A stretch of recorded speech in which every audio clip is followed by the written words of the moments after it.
Okay, hey everybody, welcome to the call. Rob here with Bestseller Publishing. Today, a little bit different. Oftentimes I'll talk about a marketing strategy or topic for your book, or using your book for your business, or to get speaking engagements or PR and media, etc. Today, I want to talk more about content creation itself, and specifically, I want to talk about what I'm calling your content style. So, in many ways, I am, a fairly disciplined person. I didn't grow up that way.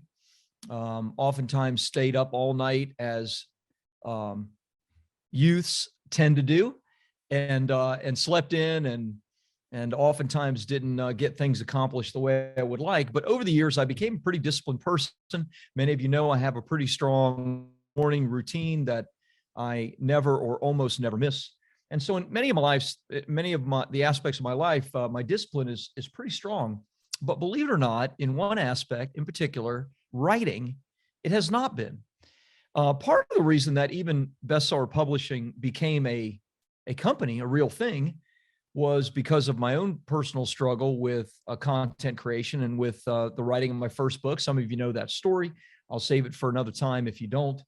The challenges and travails I had initially.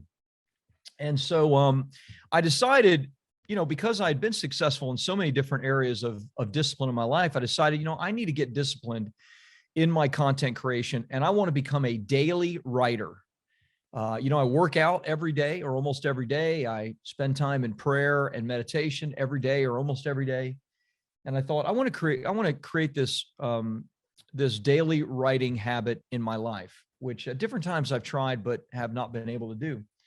So I joined this thing called 30 for 30, which is a pretty large group with a lot of really great training, accountability.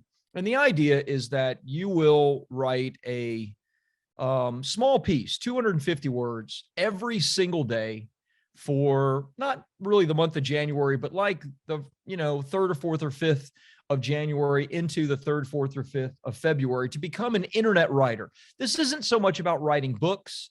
This is more about becoming a daily writer, creating the daily habit, and learning to write on the internet, like on Twitter or Instagram or a blog or long form content post on Facebook, etc. So, the year started out like probably many of you, it does. I have my goals and the things that I set out to do. And, January is no alcohol, no sugar, and very, very low carbs for me. And, I've stuck to it, except for really one occasion that some of you know about. My father passed away unexpectedly, very, very suddenly last week. And that's why we didn't have a call last week. I was traveling down there to make arrangements and be with family and that sort of thing. And so the discipline that I have in my life has carried over pretty well. But believe it or not, I was 1 week, maybe 10 days in, and I hadn't written a single 250-word article back to my 30 for 30. Thank you for the condolences, et cetera. Thank you for that. Very unexpected. My dad was very healthy, and died in his sleep, perhaps of a sudden heart attack or stroke. Fortunately, we were very close, and no regrets there. He was just up for the holidays, rode my Harley, very, very active, walked every day, et cetera. At any rate, the 30 for 30 thing had really guilted me out, because here I am, the owner of a publishing company that's done 1,000+ books. And I have this challenge myself in creating content, just 250 words. How hard could that be? So, fortunately, I'm as many of you know, I'm in a great mastermind, Russell Brunson's Inner Circle, and Russell has a mindset coach that, some of you have heard of. I've talked about her in the past. I talk to her every month. She's a dear friend, someone that I've known for a long time, since back in the early days of Russell's mastermind. So I meet with her every month to talk about various mindset stuff, and she helps. And so we got on the telephone, and I wrote like 2 pages of stuff out that I needed to talk to her about, all around this writing challenge that I was having. And I'm feeling a combination of guilt and weirdness. And, already I'm 10 days into the new year and I haven't done anything on this one particular goal. And she is fantastic, no judgment. She just started asking me some questions. She said, let me ask you some questions so that I understand. She knows all about my business, knows all about what I've done, knows about my books, et cetera. She says, tell me a little bit about like when you were younger in high school, college, when you had to write a paper or, when you had to put something together that, dissertation or, long form research paper. So how did you do that stuff? And I said, oh man, this is a little embarrassing, but, I waited until last night, or, depending on how long it was, the last week. And I would stay up all night, feel all of this pain. And I said specifically that I just would procrastinate terribly. I did that all through college. She said, well, how did you do? And I'm like, I always made an A or, close to it, which also kind of perhaps reinforced, I'm coaching myself as I'm talking to her. And she said, you're a cheetah. And I said, she said, you're a cheetah, not a turtle. And I was like, okay. It does sound cooler to be a cheetah and not a turtle, but what are you talking about? And she said, well, turtles are awesome. Cheetahs are awesome. They both have their benefits. They both have their drawbacks. She said, I'm just talking about how you approach tasks. You approach tasks like a cheetah. Number one, and she started like outlining this stuff. She said, number one, you need a deadline. Like you need a drop dead date to get things completed. She goes, and I don't know if any of this is true about the animal kingdom. I'm just repeating some of this and it resonated with me. She said, cheetahs and big cats will lie around and do nothing. They'll sleep 20 hours a day until they're hungry. And then they're hunting and they are on fire. And the cheetah, of course, the fastest animal in the, animal kingdom, on four legs, I guess, land animal, perhaps, or one of them. Again, this is not a class on, on animals. She said, you need pressure. You need a deadline. In fact, you need consequences before you act. And I was like, you're right. I do. She goes, you're a cheetah. She said, it's totally fine. What you need to do is you need to build around your tendencies, not fight against your tendencies to get stuff done, to get your content created. And after she said that and explained a little bit more, I can't tell you how freeing that was to me. Like I immediately felt like this weight lifted off of me. She said, now look, cheetahs have pain, right? There's pain involved in not doing anything for an extended period of time and then trying to cram it all in a short period. There is pain in having a deadline. There's pain in having consequences. She said, but if this has been your tendency all your life, then you need to find a way to embrace that tendency and use that tendency to create content. I always honestly felt differently. I felt like for me personally that I needed to create content in a way that is more turtle-esque, a little bit every single day, much like perhaps I work out. By the way, I don't know that you need to be a cheetah versus a turtle in every area of your life. Perhaps some areas of your life, you are steady and faithful and rock solid. But in other areas of your life, you're not. You are perhaps more like a cheetah, requiring consequences, a deadline, and pressure. When she explained this to me, it lifted a great burden from me because I felt like, you know what, if I can, it immediately changed my frame of reference and it immediately put me in a mode of problem solving. Instead of trying to change, this core tendency that I have had for 45 years, It was a matter of how can I build around this core tendency that I have and overcome it in the sense of not changing it, but using it to create amazing, powerful content in various areas of my life. Now, I have done that. I'll share some examples with you, but I want to share with you kind of the 3 steps, if you will, to realize where you're at, and then take that tendency, whatever it is, and move it around so that it fulfills what you're really attempting to do. Okay. So let's go for a moment here to my trusty whiteboard. And if you're just listening to this and not watching it, don't worry. I will go through each of these areas. Let me make sure that I share my screen for those of you that are watching it. Okay.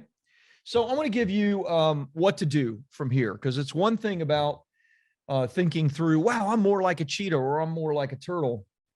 It's another to actually do something with that makes it productive. So what to do? And this what to do for me came about based on the story that I just told you, because of my own internal pressures, guilt, and the goal that I set for this year. I've had it as my goal. I've had 2 unfinished bestseller publishing books for a number of years now, one on legacy and one on how to use your book in conjunction with a book funnel and build a 7-figure a year income using a book and a book funnel. And here I am, right? The cobbler whose kids have no shoes. And I've not used the tools of bestseller publishing, and I've not made the changes that I thought I needed to make to get this done. And I thought, okay, enough is enough. I know what I need to do, and 2022 is going to be my year. So I set these goals. So what are the steps? Well, number 1, what we need to do is we need to make sure that we discover what our nature is and embrace it. Discover what our nature is and embrace it. Now, look, there may be elements of your nature that you shouldn't embrace, right? And that you really do need to change. When it comes to creating content, that's not one of them. You don't necessarily need to go against your entire nature to create great content. Instead, you will be far more effective and far more productive if you discover what your nature is and then embrace it. So how do you discover it? Well, much the way Mandy helped me to discover mine, which you would think after I'm 57, after so many years, I would know myself a little bit better. But you just need to ask yourself some simple questions around successes in my life. What were the circumstances? Like, what did I do that led to that particular success? Whether it's the writing of a book, whether it's, something within business, et cetera, going all the way back to perhaps your high school and your college days. And the same being true, ask yourself, what were the circumstances around my failures? Okay.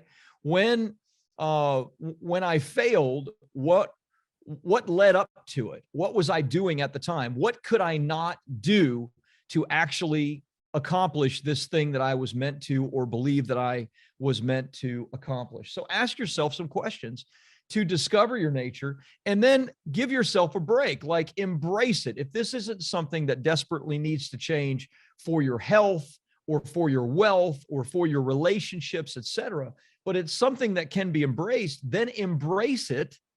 And instead of fighting against it, find a way to build around it. So number 2 is, I just said it, stop fighting your nature and instead use your nature. So stop fighting and use it. Now, how do we do that? Well, I asked myself, when Mandy and I started talking, I asked myself, well, what were the things surrounding my success when it came to doing a term paper or writing my first book, Life After Debt, or writing Publish, Promote, Profit? What were the circumstances around it? Well, the circumstances were very similar. And that was that things were procrastinated or were not done until I put pressure on myself. I needed outward pressure, outside pressure. I needed a deadline, a real deadline that other people knew, and I needed consequences. Oftentimes consequences for me amounted to either something having to do with public shame, humiliation, et cetera, or money, right? I either have to put my money where my mouth is, or I have to say, this is going to be so embarrassing. I need to make sure that I do it. So I used it, and I'll share with you specifically how I used it in this new book that I am further along now on after just a week and a half, 2 weeks, than I was in the last couple of years. And then number three, so discover your nature, embrace it. Number two, stop fighting against it and use it. In other words, ask yourself the questions surrounding it, and then find a way to implement those answers into your life. And then number three is to build consistency around it. Okay. Build consistency around it. So what did I do? Well, this might sound a little simple and obvious, but as I talked through things with Mandy, I was like, you know what I need to do, but I have resisted doing it, is I need to be a client of Bestseller Publishing. Now, you guys are already my clients, so I'm not trying to sell you on anything. But I said, look, I need to become a client of Bestseller Publishing. In the past, I've said I'm not going to do that because I don't want to take up any useful resources. I don't want to take a writer away from a client, et cetera. And I said, you know what I'm going to do? I'm going to do exactly like a client would do. I'm going to pay my company. I'm going to wire money to my company. I even paid in full and got a little discount for pay in full. So I said, I'm going to pay myself in full. I am going to put financial consequences on this. Now you might say, well, Rob, that's ridiculous. It's your own business, et cetera. Yes, it is. But there's something about the power of transferring money and putting that energy into it. So I said I was going to pay for this service. I said I was also, and that's part of even what this call is about. I said, you know what? I am going to tell my clients that I'm doing this. I'm going to tell my clients that I'm going to have this book done in 6 months. That is my goal. Just like my goal is for every single Bestseller Publishing client, you should have your book done in 6 months and no longer than that. We will often extend a program to a year or 2 years, but it should never take longer than that. It should never take more than 6 months. So I said, I am going to do this in 6 months. And I'm going to tell my clients that I'm going to do it in 6 months because I need the pressure. I need the deadline. I need the consequences.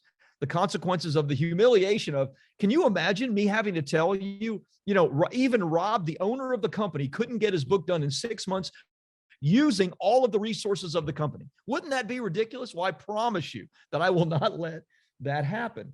So I need the cheetah in me needs pressure, deadline, consequences. And so that is how I decided to do it. Now, how do you build consistency around something like this? Well, I've done this in the past. So for example, the specific call we're on right now, calls for BSPU, calls that we use as a podcast and YouTube, but really they're geared towards helping my clients to grow in some way. I created these calls about 6 years ago, believe it or not for my clients. My clients already get what they've compensated Bestseller Publishing for. You get help with the writing and the marketing and the design and all the elements of your book. I created these calls really more for me because what I wanted to do is I wanted to start creating content consistently for my membership area, for my YouTube channel, for my various things. And I said, the way I can do that is I can tell my clients that I'm going to do this for them. And of course, I always do it for you from the standpoint of what I'm thinking of creating is for you. It's to serve you. But it started with me building consistency around this and needing pressure and consequences around this idea that I want to create some audio and video content. And now I've been doing it every single week for about 6 years.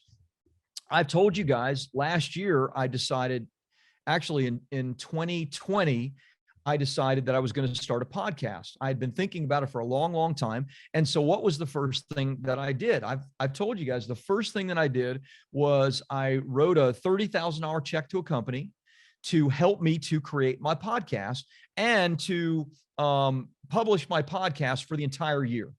Now I've re-signed up with that company and they continue to publish my podcast.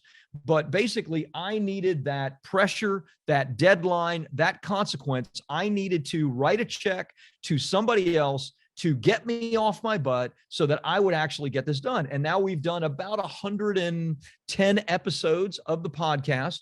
The podcast has generated about 6 figures in revenue, meaning that, just people that have heard the podcast have come to me through various channels and become clients. I believe that it will build from there, and I have a long-term goal for it. But I needed the cheetah-like impulse of pressure, deadline, consequence for me to build consistency in doing it. Many of you perhaps became clients of Bestseller Publishing for the exact same reason. Many of you might have become clients because you decided, you know what, I need to write a check, because only writing a check is going to help me to actually get this done and actually help me to, make my book successful, et cetera. If that's the case, congratulations. I hope that writing the check has led you to do what you need to do to actually get it done. In some cases, it doesn't. In some cases, writing the check, your brain releases the endorphins and you feel okay now. You feel better. And so you let the pressure and the deadline and the consequence off yourself. No, you need to pile it on if you're a cheetah. Now, if you're a turtle, then, hey, you're great. In one sense, it's easy. You're just plugging along every single day, creating content, doing what you need to do, et cetera. But I'm betting that in some areas of your life, you are like a cheetah and you need something outside, something in addition to help you to act and create both consistency and great creative content in your life and in your business. So that is for me. Now, I'm happy to answer any questions that you have, and we'll open up in a second. But for me, that has been the power of thinking instead of like, I need to become a turtle, instead thinking, okay, this is who I am naturally. Now let me take those natural instincts and build around the natural instincts to create something that's consistent. I didn't even recognize I was doing it with my podcast and with my BSPU calls. However, I did. So looking backwards, I can kind of see and put the pieces together. But with the book, I was never able to actually do that until now.